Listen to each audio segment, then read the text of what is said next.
जय सिया राम दोस्तों। एक बार फिर आपका हार्दिक स्वागत है मेरे यूट्यूब चैनल देसी अमित में।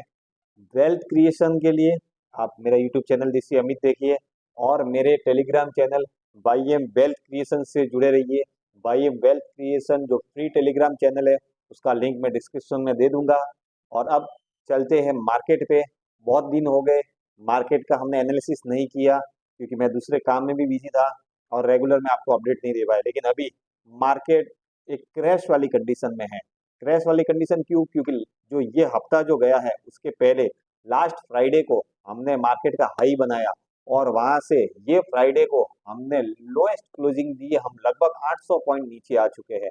तो अब मार्केट में हमको क्या करना चाहिए? कई लोग डर रहे हैं, उनको ऐसा हो रहा है कि अब क्या होगा, माल बेच दे, क्या करे। मुझे बहुत लोगों के अभी मैसेज आए। देखो, मार्केट जब चढ़ रहा होता है तभी कोई ये नहीं पूछता है कि हम क्या करें क्या नहीं करें, लेकिन जब गिरावट आती है तो कई लोगों को नानी याद आती है और उन लोगों को अरे अब क्या लेना चाहिए नहीं लेना चाहिए, जो माल पड़ा है उसको निकाल लेवे कि क्या करे रखे। ये सब चीजों की क्वेरीज बहुत सारी आती है। तो अब हम चार्ट एनालिसिस करेंगे निफ्टी और बैंक निफ्टी का कि ये जो गिरावट प्री इलेक्शन गिरावट आई है, जो सडनली जो 700 800 पॉइंट का फॉल आया है, जिसमें हम ये भी थोड़ा समझ सकते हैं कि जो इलेक्शन के जो वोटिंग के जो डेटा जा रहे हैं, जो परसेंटेज आ रहे हैं वो भी कम आ रहे हैं।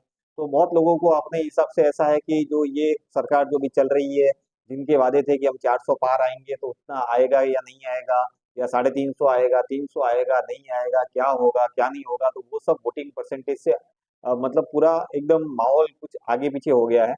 तो अब क्या करें आगे क्या नहीं करें मार्केट में। चलते हैं हम निफ्टी और बैंक निफ्टी के एनालिसिस पे। तो हम अब देखेंगे कि आगे क्या करना चाहिए, माल छोड़ देना चाहिए या नई खरीदी करनी चाहिए। तो चलते हैं चार्ट पे। तो दोस्तों, ये है निफ्टी का चार्ट। आप निफ्टी का चार्ट अभी फिलहाल हम जो करंट चल रहा है वो डेली चार्ट नहीं देख रहे हैं, और हम चार्ट देखेंगे इलेक्शन टाइम का। जब भी इलेक्शन आ रहा था हम इलेक्शन टाइम का देखेंगे 2019 का, कि उस टाइम पे मार्केट ने कैसे बिहेव किया था। तो अब हम इलेक्शन टाइम देखेंगे 2019 में। अप्रैल अप्रैल और मई में इलेक्शन हुए थे, और मई की 23-24 तारीख के लगभग कुछ रिजल्ट आए थे, 24-25 तारीख तक। तो ये जो है ना, ये देखिए आप, 7 8 9 10 15 मई तक। ये देखिए, ये जो पूरा आप स्ट्रक्चर देख रहे हैं, ये पूरा यहाँ से यहाँ डाउनफॉल है, यानी प्री इलेक्शन। ये देखिए, जो इलेक्शन से पहले प्री इलेक्शन रैली आई थी, और जब इलेक्शन जो वोटिंग हो रही थी उसके बाद में हमने गिरावट दर्ज की, और रिजल्ट आने के बाद में फिर हमने हाई बनाया, फिर उसके बाद में हम गिरावट में आए। तो ये मैं ये नहीं कह रहा हूँ कि मार्केट अब की बार भी ऐसा ही चलेगा कि एक बार ये इस तरीके से गिरावट आ रही है, लेकिन हम एक अंदाजा लगा रहे हैं कि लास्ट टाइम जो इलेक्शन हुआ था उस टाइम पे भी गिरावट आई थी या नहीं आई थी। तो हमने ये देखा कि लगभग, अगर मैं ये हाई देखूं 11,855 का था, और ये ले लो देखूं तो 11,136, मतलब 700 पॉइंट के लगभग की वो टाइम पे भी गिरावट आई थी। तो हमें इस गिरावट में घबराने की जरूरत नहीं है। अब हम अभी का करंट चार्ट देखते हैं कि करंट चार्ट में अभी क्या चल रहा है। तो करंट चार्ट हम देखेंगे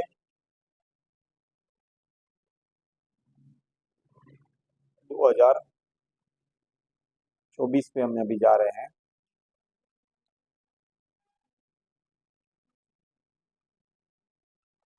तो ये आपको 2024 के चार्ट में मैंने सेटअप बना के रखा हुआ है।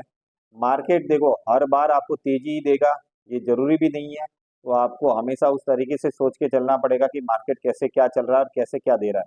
अभी हम मैं मार्केट देखने जाऊंगा, निफ्टी का चार्ट देखने जाऊंगा।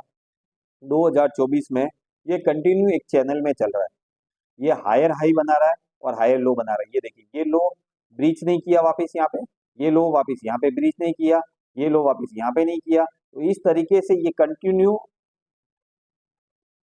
एक चैनल में अपना सेटअप बना के रखा हुआ है। अब दिक्कत कब आएगी? ये जो मैंने ट्रेंड लाइन बनाया हुआ है जो नीचे से लेके ऊपर तक, ये जो ट्रेंड लाइन का लो है 930, 930, मतलब ये ट्रेंड लाइन को रिस्पेक्ट किया है फ्राइडे को। तो ये ट्रेंड लाइन को रिस्पेक्ट करके जो ये छोटा सा ग्रीन कैंडल बनाया है, ये पॉजिटिव है, नो डाउट। लेकिन अब आगे मार्केट में हमको क्या करना चाहिए? अगर इस चैनल के नीचे क्लोजिंग देता है, यानी 21,900 के नीचे क्लोजिंग आती है, 21,900 850 के नीचे क्लोजिंग आती है, तो मोरलेस हम ये देखेंगे कि लगभग ये 21,500 तक ये गिरावट आ सकती है। 21,500 से 21,100 तक गिरावट आ भी सकती है। लेकिन हमें फिलहाल ये ये जो दो लेवल है, इन लेवल को देखने की जरूरत है। 21,900 और 21,700। ये 21,700 के नीचे क्लोज होता है तो 500 से 700 पॉइंट के फॉल के लिए हमें और तैयार रहना चाहिए। 21,700 को रिस्पेक्ट करता है और वहीं से फिर वापस बाउंस बैक करता है तो बहुत अच्छा है।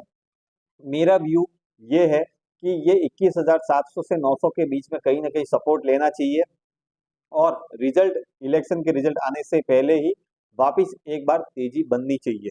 लेकिन हम क्लियरली वॉच करेंगे इन लेवल को, तो आप ये ट्रेन लाइन लगा के रखो। 21,900, 21,700 ये दोनों लेवल है। उन लेवल को आप अपने हिसाब से पूरा ध्यान रखो। इन लेवल के नीचे क्लोजिंग आती है तो ही आपकी पोजीशन को कम करना है, नहीं तो इन लेवल के स्टॉप लॉस के साथ में आप नई पोजीशन भी थोड़ा थोड़ा एक्यूमुलेट कर सकते हैं। देखिए, सरकार ने जो अभी करंट चल रही है, उन्होंने 400 बोला, कुछ भी बोला, लेकिन मेरे हिसाब से अगर 330 के ऊपर भी आती है, 330 340 के लगभग भी आती है तो भी बहुत अच्छी बात है। तो ये मतलब 330 340 के ऊपर आएगी तो भी मार्केट एकदम ज्यादा मूव नहीं करेगा तो भी पॉजिटिव रहेगा, नेगेटिव नहीं आएगा। 300 के नीचे आती है तो ही मार्केट नेगेटिव रहेगा। तो ये जो चार्ट लेवल, फिलहाल हम टेक्निकल के ऊपर जा रहे हैं और टेक्निकल से चलेंगे। टेक्निकल अभी ये बता रहा है 21,700 21,900 लेवल निफ्टी में आपको ध्यान रखना है। अब हम जाएंगे बैंक निफ्टी के ऊपर। बैंक निफ्टी में 2700 2800 पॉइंट की फॉल आ चुकी है। आपको अगर मैं चाहिए तो मैं मेरे जो क्लाइंट है, मेरे साथ में जो जुड़ के काम कर रहे हैं, उनके साथ में मैं आपको पोजीशन बता दूंगा। मैंने उनको क्लियरली हाई लेवल पे बोला था मैं यहाँ पे बायर नहीं हूँ, और मार्केट आज देख लो वहां से नीचे आया। तो जो जुड़ के काम कर रहे हैं उनको पल पल की अपडेट मिलती है। जो जुड़ के काम कर रहे हैं उनको सेकंड सेकंड में जो हो रहा है, मिनट्स में जो हो रहा है, आवर्स में जो हो रहा है, डेली जो हो रहा है, उन चीजों के बारे में उनको अपडेट्स मिलती है। कहाँ इन्वेस्टमेंट करना है, कब करना है, क्या करना है, वो खुद का भी एनालिसिस करते हैं, उसके बाद में अपना इन्वेस्टमेंट करते हैं। अब हम बैंक निफ्टी देखने जाएंगे। तो बैंक निफ्टी भी एक यही जो निफ्टी वाला पैटर्न है उसी पैटर्न से चल रही है, लेकिन बैंक निफ्टी में रेंज थोड़ी बड़ी है। हमने यहाँ पे भी देखा, ये ट्रेंड लाइन को, ट्रेंड लाइन रेसिस्टेंट है ये पूरा, और ये सपोर्ट लाइन चल रही है। अब तक तो इसने सपोर्ट लाइन को रेस्पेक्ट किया है।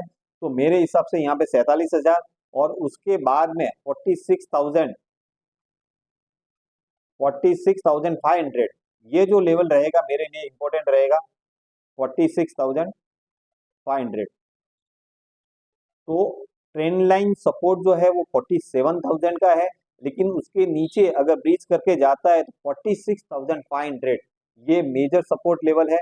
इन दो सपोर्ट लेवल की अगर रिस्पेक्ट करके मार्केट रिवर्स करता है तो हमें अपनी पोजीशन एक्यूमुलेट करनी चाहिए, पोजीशन को और धीरे धीरे बढ़ाना चाहिए और इलेक्शन तक हमको वेट करना चाहिए, प्रॉफिट मिलेगा आपको। लेकिन 46,500 के नीचे अगर क्लोजिंग देता है तो फिर कुछ ना कुछ मामला खराब होगा, वो उस टाइम पे एनालिसिस करके हम देखेंगे।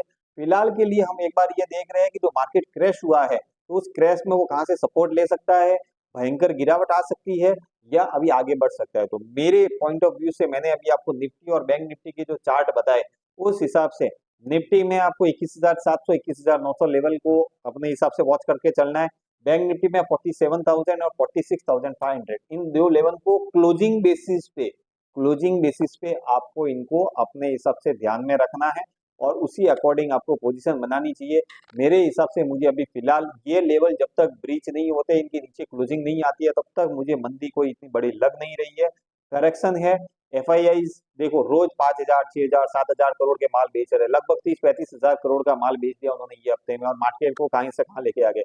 लेकिन फिर भी एक चीज मैं आपको बोलना चाहूंगा, पहले वाला जो मार्केट था उस मार्केट में अगर उन्होंने 25-30 हजार का अगर माल बेच दिया होता ना, तो अभी हम निफ्टी में 2,500 से 3,000 पॉइंट का करेक्शन कर देख चुके होते। लेकिन ये हमारे मार्केट की ताकत है, ये हमारे इन्वेस्टर की ताकत है, और ये हमारे लोकल डीआईआईस और जो फंड मैनेजर है या जो एसआईपी जा रही है उसकी ताकत है कि मार्केट में एफआईआई की इतनी बड़ी सेलिंग आने के बावजूद भी हम नीचे उतने नहीं गिरे हैं। ये मैं आपको क्लियरली बोल देता हूँ। तो मार्केट के अंदर अंडर करंट अभी भी स्ट्रांग है, अभी भी वैसा नहीं है। जो भी हुआ ये पैनिक सेलिंग था या एफआई की सेलिंग थी। आपको यहाँ से थोड़ा थोड़ा इन लेवल को ध्यान में रख के एक्यूमुलेट करना है, लेवल के हिसाब से ट्रेडिंग करना है। मार्केट में बहुत सारी रिमोट्स आएंगे, बहुत सारी चीजें आएंगी, कभी सेबी का कुछ आया, कभी कोई चीजें आई, लेकिन उन चीजों से ज्यादा कुछ फर्क पड़ने वाला नहीं है। हर गिरावट, जब मार्केट भाग रहा था तो सबको बाइंग करना था, लेकिन अब गिर रहा है तब किसी को बाइंग नहीं कर रहा। लेकिन मार्केट में एक चीज हमेशा ध्यान रखना, गिरावट जो भी आती है वो बाइंग के लिए आती है। गिरावट में बाइंग करनी चाहिए। अच्छे अच्छे स्टॉक्स जिनके क्वार्टरली रिजल्ट अच्छे आ रहे हैं, जिनके फंडामेंटल अच्छे हैं, जिनके टेक्निकल अच्छे हैं, जिनके ओवरऑल जो भी उनके रिजल्ट अच्छे आ रहे हैं, प्रॉफिटेबल कंपनी है, जो जिनके मार्जिन अच्छे आ रहे हैं रिजल्ट में, आप उन कंपनी को एक्यूमुलेट करो और लॉन्ग टर्म के लिए पोजीशन बनाओ इन स्टॉप लॉस के साथ में। और अगर इन स्टॉप लॉस को ब्रीच करके क्लोज करता है तो मैं आगे का व्यू फिर उस टाइम पे एनालिसिस करके बताऊंगा। फिलहाल मुझे इतना बड़ा कुछ दिख नहीं रहा है, और यहाँ से वापस एक बार मुझे लगता है मार्केट अप ट्रेंड में जाएगा और एक बार रैली आएगी, और उस हिसाब से ही आप अपनी पोजीशन बनाए। और बैंक निफ्टी का एनालिसिस, मार्केट का एनालिसिस, मार्केट ड्रिवन ये दो ही इंडेक्स है। फिलहाल एफआईआई 25,000 करोड़ 30,000 करोड़ का माल ये बीच में बेच चुके हैं। तो देखो ये माइंडसेट हमारे यहाँ पे, देखो जब तेजी चलती है ना, तभी कोई ये नहीं पूछता है कि अब क्या करना चाहिए क्या नहीं करना चाहिए। जब मंदी चलती है, एक साथ में क्रैश होता है ना, तभी कई लोगों की क्वेरीज आती है, क्या करे, माल पड़ा है वो निकाल दे, ये रखे वो करे, नहीं ले, डर है, वो सब कुछ चीजें फलाना डिब्बा सब कुछ होता है। तो मैं उन सबको एक ही बात बोलना चाहूंगा कि जो लेवल्स मैंने बताए हैं निफ्टी में और बैंक निफ्टी में, आप एक बार देख लीजिए। निफ्टी के लेवल वापस बताता हूँ 21,700 21,900। बैंक निफ्टी के लेवल वापस बताता हूँ 46,500 और 47,000। ये दो लेवल के नीचे क्लोजिंग आए तो ही आप अपनी पोजीशन को एक बार हल्का करें, बाकी आप अपनी पोजीशन में बने रहे। उल्टा मैं तो ये बोलूंगा, इन स्टॉप लॉस के साथ में पोजीशन को आप एक्यूमुलेट करें। मैंने आपको 2019 का भी चार्ट बताया, जब उस टाइम पे भी इलेक्शन था, जब वेव चल रही थी एक, मोदी सरकार की वेव चल रही थी कि भाई आएगा तो मोदी। लेकिन अब की बार जो 400 पार का जो फॉर्मूला था, उस फॉर्मूले में जो इलेक्शन के जो वोटिंग परसेंटेज डेटा जा रहे हैं, वो थोड़ा सा समाधान, शंका समाधान पैदा कर रहे हैं, और वहां पे बड़ी दिक्कत आ रही है। तो एफआईआई भी ये सोच रहे हैं कि एक बार हम हायर लेवल पे बैठे हैं तो वहां पे क्यों ना सेलिंग करें और नीचे के लेवल में लेंगे। तो यही कॉन्सेप्ट चल रहा है, बाकी कोई दिक्कत नहीं है। एक चीज और मैं आपको बता देता हूँ कि एफआईआई ने 30,000 करोड़ का माल बेचा है। अगर पुराने जमाने में, आज से 5 साल 6 7 7 साल पहले की बात होती है और 30,000 करोड़ का माल बेच दिया होता तो निफ्टी 3,000 पॉइंट माइनस होती थी। लेकिन फिलहाल हमारे डीआईआई की, रिटेल इन्वेस्टर्स की जो सिस्टमेटिक एसआईपी जो आ रही है, उसके फंड फ्लो की इतनी बड़ी ताकत है ना कि 30,000 करोड़ में भी हम लोग 800 पॉइंट ही माइनस गए। मैं तो बोलता हूँ कि 20,000 करोड़ और भी बेच लेंगे, उनके पास में पोजीशन क्या 10% भी नहीं रहेगी, फिर कहाँ जाएंगे। जब माल ही नहीं होगा तो क्या बेचेंगे आप यहाँ से। और अगर बाई चांस ये लेवल तोड़ दिए, मान लो लेवल तोड़ दिए, एफआई एकदम पूरा बेचने बेचाने में आ गए, तो क्या होएगा। और यहाँ से 20,000 25,000 30,000 करोड़ का बेचा, 700 800 पॉइंट की और गिरावट रहेगी। लेकिन जो हमारे लोकल इन्वेस्टर है, जो हमारे डीआईआई है, उनकी इतनी ताकत है कि वो इस मार्केट को यहाँ पे 20,000 21,000 के लेवल पे होल्ड करके रखे हुए हैं। ये बहुत बड़ी बात है। और अगर यहाँ पे एफआईआई अगर वापिस अगर बाइंग में आ गए, तो सोचो क्या होगा, मार्केट यहाँ से कहाँ जाएगा। तो आप लोअर लेवल पे थोड़ा थोड़ा बाइंग स्टार्ट करें, इन लेवल्स को ध्यान रखें, लेवल्स की क्लोजिंग ध्यान रखें, डरे नहीं। मार्केट है, हम तीन जब 5 राज्यों है इलेक्शन के, एमपी राजस्थान, और वहां पे जो रिजल्ट आए थे वो इतने अच्छे आए थे कि उस आस में हम लोग 2,500 3,000 पॉइंट की हमने रैली कर ली, तब कभी किसी को कोई शिकायत नहीं थी। तो अभी 800 पॉइंट में रोना रुलाना नहीं है। एंजॉय करो, मस्त रहो, कोई टेंशन लेने की जरूरत नहीं है। अच्छी कंपनी जिनके टॉप क्लास के रिजल्ट आए हैं, जिनके मार्जिन बहुत बढ़िया है, जिनके एक्सपेंशन प्लान अच्छे हैं, जिनके प्रॉफिट रेशियो अच्छा है, जो डिविडेंड दे रहा है, जो अच्छी कंपनीज है कुल मिला के, उन कंपनीज को आप एक्यूमुलेट करो। अच्छी कंपनीज में बने रहो, अच्छे स्टॉक्स में बने रहो। आपको स्टॉक स्पेसिफाई आपको बहुत सारी जगह पे मूव अच्छा दिखेगा, तो वहां बने रहो, और उसमें आप अपने हिसाब से चलो। कुछ नहीं होता है तो आप एसआईपी में अपना पैसा डालना शुरू कर दो। क्या होता है कि एसआईपी में आपने अभी पोजीशन ली, जैसे 22,000 पे आपने कोई पोजीशन ली, आप 22,500 पे डर के माल निकाल देंगे क्योंकि आपके पास पैसा इतना ही है। लेकिन एसआईपी वाले क्या करते हैं, हर 100 150 200 पॉइंट की गिरावट पे वो खरीदते हैं, क्योंकि उसके पास में सब लोगों का पैसा होता है, इसके लिए उनको डर नहीं होता। फिर वो मार्केट ऊपर आता है तो वो एसआईपी हमेशा प्रॉफिट में जाती है। तो आप, अगर आपको ज्यादा डर लगता है तो एसआईपी में इन्वेस्ट करें या फिर अच्छी कंपनीज में बने रहे। आपको मैंने निफ्टी बैंक निफ्टी का पूरा एनालिसिस मैंने आपको बताया। साल जब इलेक्शन था 2019 का वो भी बताया मैंने, पूरा आपको बताया। डरे नहीं, बने रहे, और थोड़ा थोड़ा खरीदी करें। और बाकी की चीजों के लिए आप मेरे यूट्यूब चैनल देसी अमित के साथ बने रहे। इस यूट्यूब चैनल देसी अमित को आप लाइक करें, सब्सक्राइब करें, और आपको ये वीडियो अच्छा लगा हो तो ज्यादा से ज्यादा शेयर करें। और मेरे इंस्टाग्राम चैनल, जो इंस्टाग्राम का भी है, आपको उसका भी मैं लिंक दे दूंगा, आप वहां पे भी बने रहे। कुछ छोटे मोटे अपडेट्स रहेंगे तो मैं वहां देता रहता हूँ। मेरा फ्री टेलीग्राम चैनल है, आप उसमें भी अपडेट रह सकते हैं, और उसका भी मैं लिंक आपको डिस्क्रिप्शन में डाल दूंगा। बाकी आप मेरे प्रीमियम लर्निंग ग्रुप, मेरा जो प्रीमियम लर्निंग ग्रुप है जिसकी मैं performance every day Instagram channel पे डालता हूँ, आप उसको देख सकते हैं। अगर आपको अच्छा लगे तो आप मेरे प्रीमियम लर्निंग ग्रुप को ज्वाइन कर सकते हैं, वहां पे अपनी वेल्थ क्रिएशन कर सकते हैं। वहां पे आपको ऑप्शन के, कमोडिटी के, सब तरीके की आपको चीजें वहां पे मिलेगी। और वहां पे जो अब तक का जो मेरा ट्रैक रिकॉर्ड चल रहा है 2 ढाई महीने का, वो 80 to 90% रेशियो है, और वो रेशियो बहुत अच्छा है मार्केट के लिए। तो आप बने रहे मेरे यूट्यूब चैनल डीसी अमित के साथ में, लाइक करें, सब्सक्राइब करें, शेयर करें। जय हिंद, वंदे मातरम, जय सिया राम दोस्तों।